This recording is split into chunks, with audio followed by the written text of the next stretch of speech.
So, a very happy Halloween to everybody. Belated happy Halloween, wherever you are in the world. Um, I don't know if you guys know this, but Thor, The Dark World, opened much earlier than the rest of the world. Most of the rest of the world here in Manila. It opened October 30, 2013. My wife and I went out and saw it.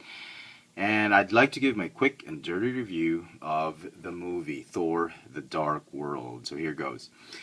Well, the movie was fantastic. I absolutely love it. I don't want this to be me just gushing about the movie and all that. I'd like to tell you guys the points, some good points and bad points about the movie, and a bit of a general commentary on it. But the movie was fantastic. You don't have to watch it in 3D if you don't want to. It's great. We didn't see it in 3D, but it was amazing. Out of all the three movies that Marvel came out with this year, Iron Man 3, Wolverine, and Thor: The Dark World, I'd have to rank Thor as the best, with Wolverine coming in second and Iron Man 3 coming in third. Not to say that the other two movies sucked. It's just that in order of preference, despite being a big Iron Man fan, putting Thor up in number one, and I like Wolverine too, it says a lot about the movie. Thor: The Dark World talks about events that happened after the Avengers. And Thor goes back to Asgard and tries to be the protector and future king of the Nine Realms. Loki is imprisoned, and an ancient enemy, a race of dark elves. Spoiler review. Sorry, I forgot to mention spoilers. So if you don't want to be spoiled, don't watch this review. I'm stopping you right now. I haven't said anything yet. Nothing that you don't already know from the trailer. So don't watch this video if you don't want to be spoiled. So, Dark Elves, an ancient enemy, they've resurrected themselves because of an artifact, an ancient evil artifact that the leader of the Dark Elves, Malekith, he's created something called the Ether, or the Aether. It's a very fluid artifact. It's not a solid artifact. It's an artifact of pure evil and destruction that once using it, you can destroy worlds. So the elves were supposedly born out from the darkness of the universe before light came, and they wanted to turn the universe back into dark, and that's where the ether comes in. Malekith would use the ether to turn the whole universe dark again. In the olden times, Odin's father Bol was able to defeat Malekith, and they were able to hide the ether. They were supposed to destroy all the elves, but some of the elves escaped, including Malekith. They couldn't destroy the ether, so they hid it. Back to modern times, Odin, Thor, they knew nothing about these legends. So obviously somebody's going to discover the ether, and it had to be Jane Foster. Jane Foster becomes pivotal in her role of helping Thor. It was sort of her fault that, well, she discovered the ether. Not really. Somebody else would have discovered it, and it awoke the elves. Elves came back looking for the ether. Malekith gets the ether, tries to destroy the entire universe, all the Nine Realms, and then Thor tries to stop him. Jane Foster helps him, and the good guys win, the bad guys lose. So, essentially, I actually like the plot. If you're a big fan of the comic books and you want accuracy, you're not going to get it.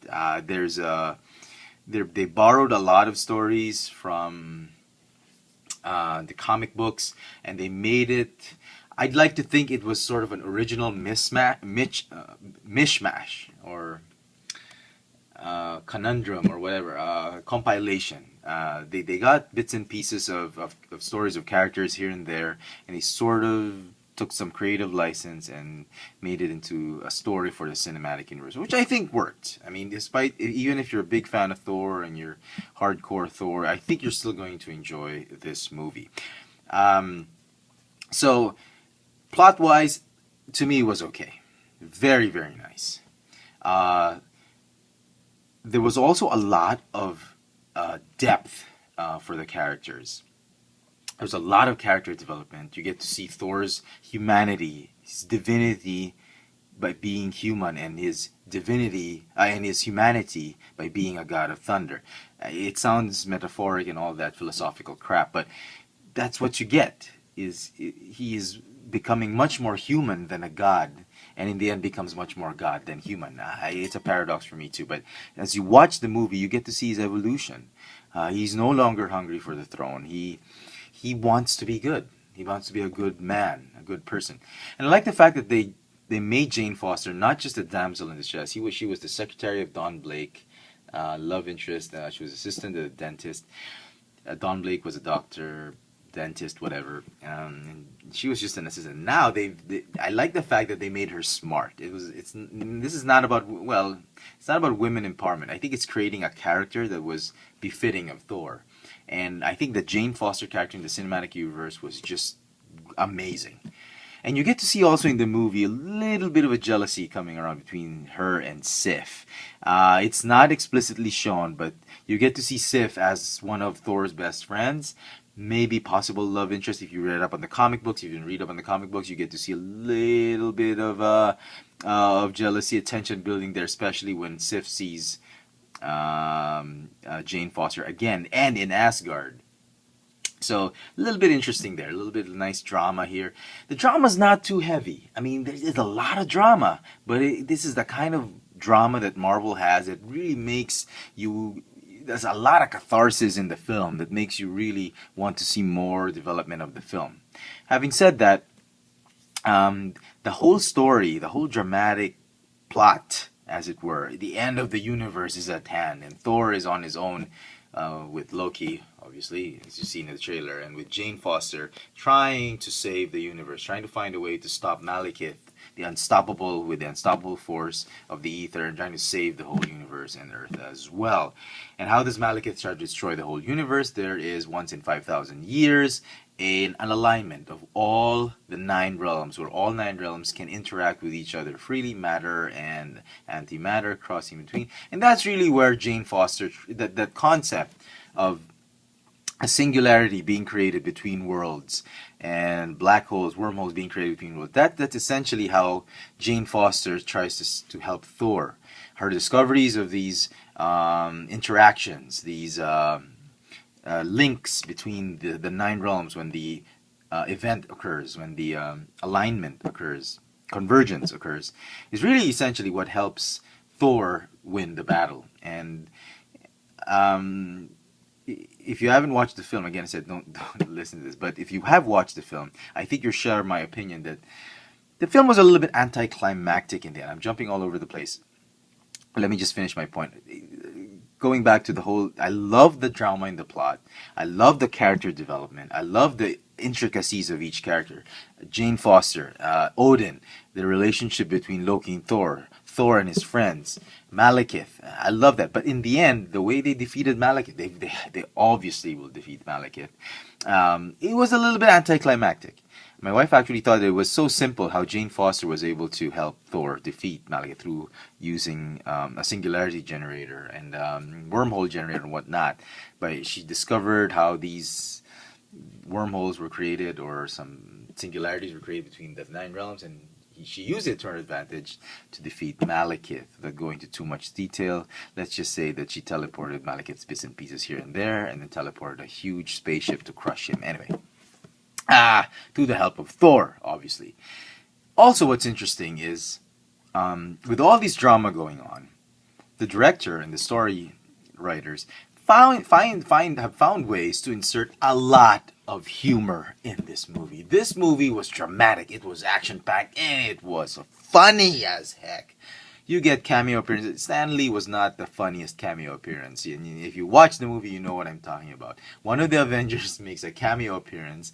Not exactly one of the Avengers.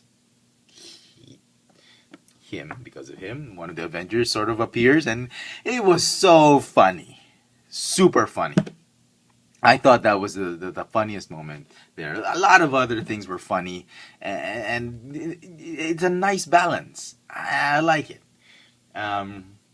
And you know, if you read up some of the articles, you watched on TV, that Josh Whedon actually helped put the pieces together of the Thor movie. And I could see a lot of his influences. And the thing was, I don't want to stop myself, but it was dramatic, action-packed, and funny as heck. So you gotta see this movie. So going back to the ending, very anticlimactic, but I thought it was okay. Not possibly the best ending for me, but it was in that direction anyway. I thought the ending went in the correct direction, and it was okay. It was very acceptable for me. Okay, going to the special effects. The movie has tons of special effects and battle scenes, but what's nice about it is you don't get special effects fatigue, not like from that horrible, horrible movie Man of Steel. I'm gonna keep repeating it because DC has nothing on Marvel. When it comes to movies, The Dark Knight was okay. I love the Batman Begins. Dark Knight Rises was okay. The ending ruined it for me. It was great. Not the Dark Knight Rises. The Dark Knight. Sorry, Part Two. Dark Knight was great, but the ending sort of ruined it for me. Dark Knight Rises was just it was very tiring. Man of Steel, utter failure of portraying who the real Superman was, and I thought Wolverine and Thor would easily kick Man of Steel's movie's ass. The movie, yeah, somewhere else, but and to tell you, I mean, this is just being biased now, but I do love all three movies more than the Man of Steel and the Dark Knight Rises. So sorry to all my DC fans out there. DC sucks. Anyway, gotta be Marvel. And next year, what's DC coming up with? Oh, let me see. They've got nothing. Marvel is coming out with Winter Soldier. It's coming with Guardians of the Galaxy, X-Men, Days of Future Past. I don't know. Transformers. Well, they don't know Transformers anymore. Sorry, but Hasbro does. Anyway, so there was a lot of action, but there was no fatigue. I was the drama, the comedy. They would help ease the action in, and they would fight.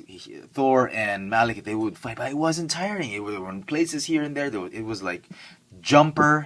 If you watch the movie Jumper, they was teleporting here and there. It would seem cheesy at first, but you get it. I mean, 9 realms, convergence, and I totally got it. I did not get fatigued with the special effects, and I thought special effects team did a great job on this one. Not too little, not too much. It was on a colossal, epic stage. The universe was collapsing. Warner Bros. Can take a lot of pointers from this movie. This is how you do a universe-ending scenario and find ways to put drama, action, comedy together, and have the heroes save the day without making it look too cheesy, and without well, they had to kill Malekith, but it wasn't explicitly shown. I mean, that does make it okay, but in the Marvel Universe, nobody really dies. Okay?